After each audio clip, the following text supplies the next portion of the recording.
Hello everyone, ayan na guys, ang ating mublad or kitong. Ayan guys, napakalapad nila guys. Ewan ko ilang palad dito siya guys, parang 3 palad ba pag iano mo kasi malaki ang ano, ang mublad.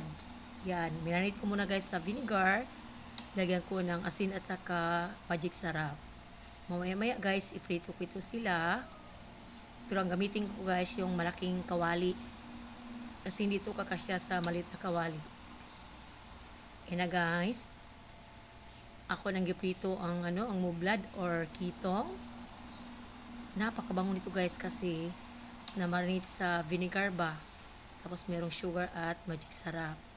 Gusto ko sana itong itinula guys kasi tinula kami kagahapon.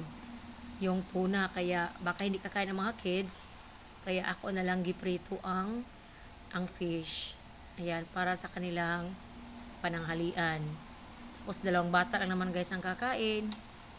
Hindi ito lang maubos guys kasi malaki ang mublad or kitong. Yan siya guys. Yan, malapit na itong guys kasi brown na siya ba.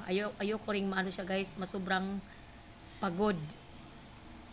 Kaya mapait siya guys, kaya sakto lang ang pagka-brown ng ating piniritong isda. Yan, grabe guys, kahumot niya, grabe, napakabango niya ba.